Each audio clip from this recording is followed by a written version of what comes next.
In 2018, 9.8 million people worked in customer service. This has since increased to over 15 million. Have you ever heard the saying, blank and blank are two sides of the same coin? Retail and food services are the heads and tails of the customer service industry coin. Many people have their opinions on either or both sides, but today, in this speech, I'll be giving the similarities and differences of being a retail employee and of being a restaurant employee. In this speech, we'll talk about 4 similarities and 4 differences. The amount of job opportunities, the different types of training, how product is circulated in a store versus in a restaurant, and customer interaction will be the differences we'll be discussing. For our similarities, I'll bring up points of competitive pay, business practices, the handling of cards or cash, the quick pace of both types of establishment, and the products sold. With that, let's spin our coin. Job opportunities are things any working American is concerned about at one point or another. They'll ask themselves, where do I see myself in the future? Is this job really for me? Will I find a rhythm and a system in which I can balance work and fun? And all of these are good questions. Doing your job well doesn't always guarantee a hall of doors opening for you. Sometimes you have to open your own doors. In retail, if you start out as a part-time employee, you have plenty of chances and plenty of time to be promoted into higher-ranking positions in your establishment. A promotion can occur anywhere between 6 months and 6 years, but the average time between promotions is anywhere between 3 and 5 years. Example, I work in retail. In November of 2020, I was hired on as a part-time sales associate. My only job was to run the registers and to ring out customers.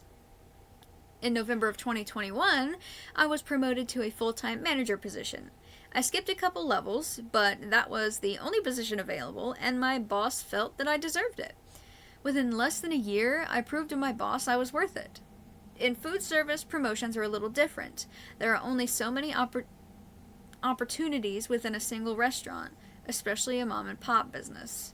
You have better chances in a chain restaurant like McDonald's or Chick-fil-A, but you are less likely to get promoted, even if you do your job well. This can stem from one too many absences or general tardiness, customer complaints, even if they're not about you, or simply because of a typical turnover rate in the food service industry. Before I was employed at my current job, I did work in food service as well. I was there for 2 years and 6 months. I started out as a host. I made $8 an hour, and you would think that getting promoted to waitstaff is great, because I did, but I made a fourth of what I made as a host. I went from 8 to $2.13 an hour, and didn't work any more or less, I just made less, and I hated it. Just because I had a bad experience doesn't mean anybody else will, though. And while opportunities to move up in your business or restaurant may be a bit different, the competitiveness of your work is not. In retail, you constantly have to keep up with your store's appearance, you have to compete with other stores to be better, to attract more customers, and with food service, you have to keep up with all your coworkers. You have to work with hosts and waitstaff, cooks and management, all while lugging around hot food. Dealing with the public is a constant in both retail and food service. You must interact with customers and coworkers, management and corporate, and vendors. Sometimes it is no fun, other times you build relationships with these people that just makes it a little easier to work. You think that because in both instances you as a worker deal with customers the same, in reality you couldn't be more wrong. While both establishments welcome customers you have to interact with, the way you do so is on near opposite sides of the spectrum. When working in a retail establishment, you interact with customers more while working at the register, ringing them up and checking them out. But you have times where you're able to speak or help a customer out on the sales floor.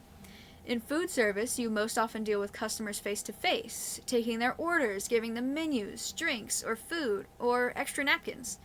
Unless you're on register, you will most likely be speaking with customers directly and not really following the current 6-foot rule. To return to the first bit of this section of the speech, cashiering is another thing both jobs have in common. If you passed math in 2nd grade, you can most likely count change to customers. No matter what position you work in any company, you will always have to find a good pace, to work at. Food service and retail are both just as fast-paced, but it all depends on the business you partner with. One of the most common reasons for a high turnover rate in customer service is the fact that it has to be fast-paced to keep up with the wants and needs of the customers. You're trained to better adapt to these quicker moving environments, though.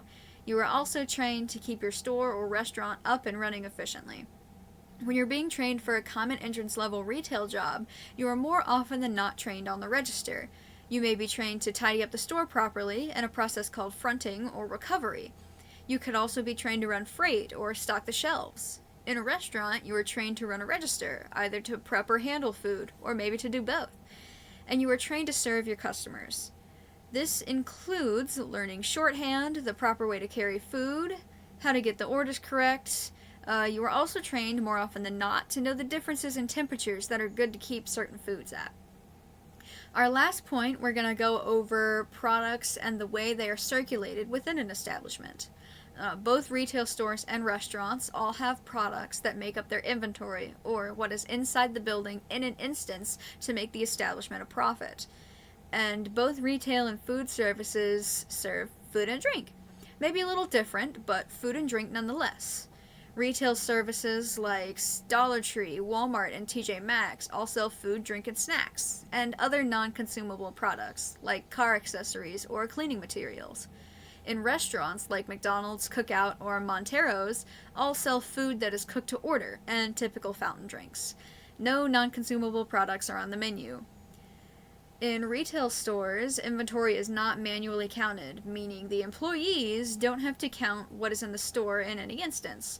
Instead, it is counted by the system that their registers run on. This system is used to count inventory in retail store is called a POS system, or the point of sale system. This calculates what is purchased so that stores can receive what they sell. For restaurants, oftentimes the workers or management count the inventory. The workers will make a list of things they need and make orders themselves in order to keep food fresh and freezers stocked. While both establishments handle their inventory differently, they both still deal with vendors. And vendors are people who deliver directly from other businesses, like Pepsi, Coke, or companies that distribute beer and alcohol. Along with learning some new vocabulary in this speech, we described some differences and similarities between two types of customer service, retail and food service. This is not all of the examples I could use, as any one person could have something to add or help detail differences between them. But these few give people searching for jobs a better way to decide if a customer service job is right for them as a first step. We discussed different types of opportunities you could be awarded as an employee. We discussed the pace at which each type of establishment runs. We talked about the ways you inevitably act with customers, and we touched on the topic of training and inventory management. In conclusion, retail and food services are two sides of the same coin. They can be an eye-opening experience, and a good one at that, to anyone starting work, or to anyone who may just need the extra cash. While they are very similar in the ways they run, the ways they make money, and the practices they use, they are also vastly different experiences that can be good or bad. Depending on how you like to work and what you want to do, it can be either good or bad. I hope this has helped you listeners differentiate between food service and retail services, and I hope it informed you of some of the facts and statistics surrounding them.